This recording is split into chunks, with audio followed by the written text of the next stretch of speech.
రాజ్యాంగాన్ని దేశాన్ని ముందుకు తీసుకువెళ్లడానికి లౌకిక ప్రజాస్వామ్య పార్టీలు శక్తులను బలోపేతం చేయవలసిన అవసరం ఉందని మధు అన్నారు. సిపిఐ శత దినోత్సవం సందర్భంగా కాకినాడ జిల్లా సామర్లకోటలో శుక్రవారం ఉదయం 11 గంటలకు స్థానిక మెహర్ కాంప్లెక్స్ సెంటర్ నుంచి ప్రజా ప్రదర్శన ప్రారంభమై మెయిన్ రోడ్డు మీదుగా సిపిఐ కార్యాలయంకు చేరుకున్నారు. ముందుగా అక్కడ సిపిఐ పతాకాన్ని పార్టీ సీనియర్ నాయకులు చెరుకూరి సుబ్బారావు మాస్టర్ ఎగురవేశారు. పార్టీ కార్యాలయం పునర్నిర్మాణ ఫలకాన్ని తాటిపాక మధు ప్రారంభించారు. అనంతరం జరిగిన బహిరంగ సభకు పట్టణ కార్యదర్శి పి సత్యనారాయణ అధ్యక్షత వహించారు.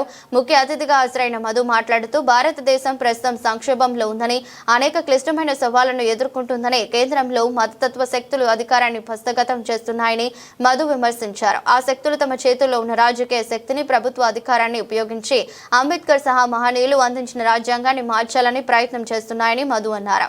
రాజ్యాంగాన్ని రద్దు చేసేందుకు రాజ్యాంగం ప్రకారం ఏర్పడిన లౌకిక ప్రజాస్వామ్య సంక్షేమ దేశాన్ని మతతత్వ ఫాసిస్టు శక్తులు దేశాన్ని మతరాజ్యంగా మార్చేందుకు ప్రయత్నిస్తున్నాయని, అందులో భాగంగానే దేశాన్ని, దేశ చరిత్రను మార్చేందుకు రాజ్యాంగం నుంచి సెక్యులరిజం పదాన్ని తొలగించడమే లక్ష్యంగా పెట్టుకున్నామని మధు ఆందోళన వ్యక్తం చేశారు.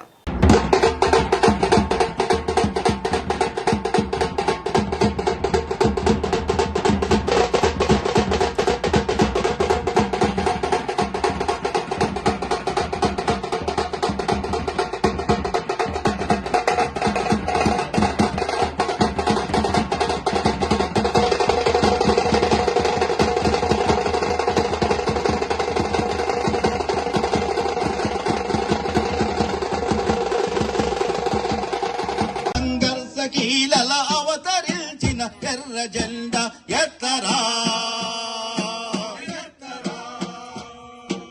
ఎత్తరా మన ఎర్ర జెండా ఎర్ర కాంతుల దిశలో భారత communist party CPI CPI CPI ఎత్తరా సంఘర్షకి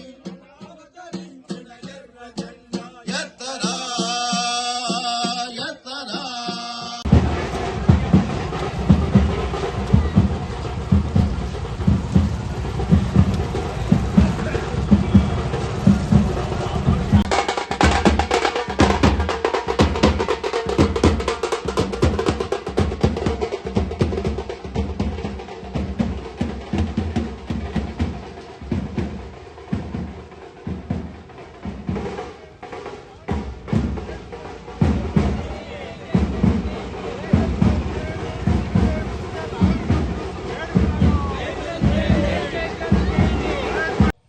కమ్యూనిస్ట్ పార్టీ ఏర్పడింది.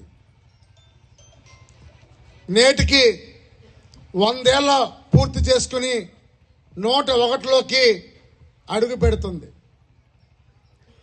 ఈ 100 ఏళ్ల ప్రపంచవ్యాప్తంగానే అనేక బోర్జవా పెట్టుబడి రాజకీయ పార్టీలు వారికి పవర్ లేకపోతే చాలా పార్టీలు పక్కకి వెళ్ళిపోయిన విషయం మనం చూస్తూ ఉన్నాం. మన రాష్ట్రంలోనే అనేక పార్టీలు వచ్చినాయి, అవన్నీ పక్కకి వెళ్ళిపోయినాయి. ఉదాహరణకి పెద్ద బిగ్ స్టార్, మెగాస్టార్ లాంటి చిరంజీవి రాజకీయ పార్టీ పెట్టి మరలా దాన్ని ఇతర రాజకీయ కాంగ్రెస్లో విలీనం చేశాడు. కానీ